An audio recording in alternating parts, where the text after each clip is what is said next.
Chris gardener, America का multi millionaire, जिसने अपनी जिंदगी के कितने दिन सड़क पर, पब्लिक टॉयलेट और चर्च के अनाथालयों में सोकर बिताया, क्योंकि उसके पास कोई छत नहीं थी, उसके पास खाने को पैसे नहीं थे, उसके पास पहनने को कोई कपड़े नहीं थे। आप सलाम हिंदुस्तान देख रहे हैं। हमारे कितने ही चाहने वालों ने मुझसे क्रिस की कहानी सुनाने और उनके इंस्पिरेशनल स्टोरी को जानने का आग्रह किया है। जैसे जैसे मैंने क्रिस के बारे में जानकारी हासिल की, मैं क्रिस नामक किरदार में डूबता गया।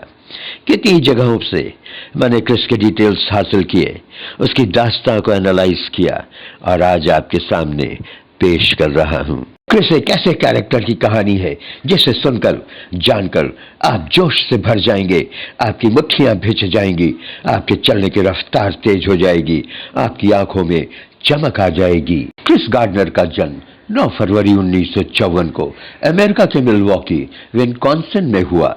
बचपन से ही उनका जीवन गरीबी में बीता। उनके आगे पीछे कोई था नहीं।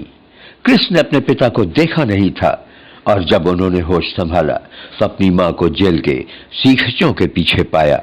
बच्चे को बचपन में बाप की उंगली के सहारे की जरूरत होती है, मां के प्यार और स्नेह की जरूरत होती है, जो क्रिस को कभी नहीं मिला।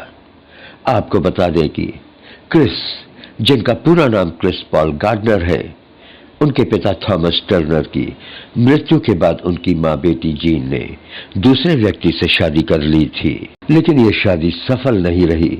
क्रिस के सौतेले पिता उनकी मां को शारीरिक तौर पर काफी प्रताड़ित करते थे।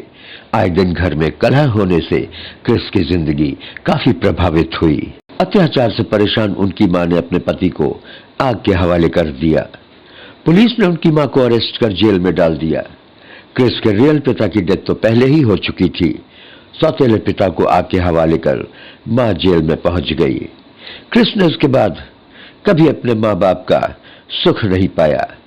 आने वाली जिंदगी को उन्होंने अनाथों की तरह व्यतीत किया। क्रिस गार्डनर नेचर से काफी शांत स्वभाव के थे, लेकिन उनके सिर पर माँ बाप का हाथ न होने की वजह से वो कई गलत आदतों के शिकार हो गए। उन्होंने शराब पीना और ड्रग लेना शुरू कर दिया था, लेकिन उन्होंने अपनी गलतियों को समझा और प्रण किया कि उन्हें अपने जीवन को यूं ही व्यर्थ में नहीं गंवाना है। उनकी माँ अक्सर कहा करती थी, बेटा आपको केवल स्वयं पर निर्भर रहना है, आपको आगे बढ़ाने के लिए कोई घुड़सवार सेना नहीं आएगी। क्रिस अपनी मां के कहे प्रेरक वचन की गांठ बांधी और जिंदगी में कुछ अच्छा करने की सोचने लगे। क्रिस फ्रांसिस्को आ गए। यहाँ उन्होंने अपनी गर्लफ्रेंड से शादी कर ली, लेकिन उनकी आर्थिक स्थिति खराब होने की वजह से घर का खर्चा ठीक से नहीं चल रहा था। सेल्समैन की जॉब के साथ वो प्रिंटिंग मशीन भी बेचते थे, लेकिन वो अपने परिवार की बुनियादी जरूरतों को पूरा नहीं कर पा रहे थे। ऐसे में उनकी पत्नी उनको छोड़कर चली गई। अपनी जिंदगी के हालात को सुधारने के लिए क्रिस ने कई नौकरियां की, पर उन्हें कोई खास सफलता नहीं मिली। वो लगभग 1 साल तक बेघर रहे।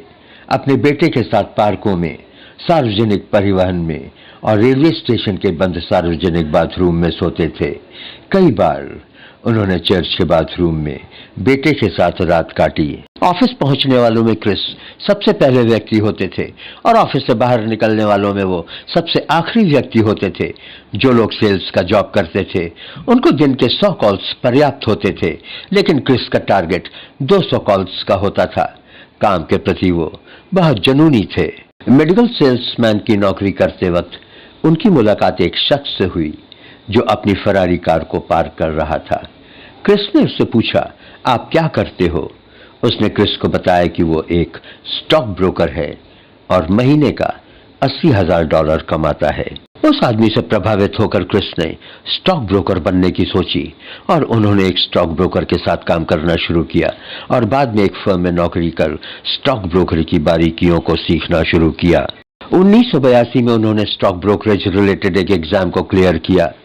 यहीं से उनकी तकलीफें कम होने लगीं। 1987 में उन्होंने खुद की एक ब्रोकरेज फर्म खोली और उन्होंने फिर कभी पीछे नहीं देखा। क्रिस जिंदगी के जिन परिस्थितियों से बाहर आए, और कोई होता तो शायद आत्महत्या कर लेता। आज पूरी दुनिया उनका लोहा मानती है। उन पर हॉलीवुड की एक बहुचर्चित फिल्म परस्यूट ऑफ हैप्पीनेस बनी है। क्रिस गार्डनर ने पैसे कमाने के बाद उस फेरारी को खरीदा, जिसने ऑर्डिनरी एक साधारण क्रिस को मिलियनेयर क्रिस पॉल गार्डनर बना दिया।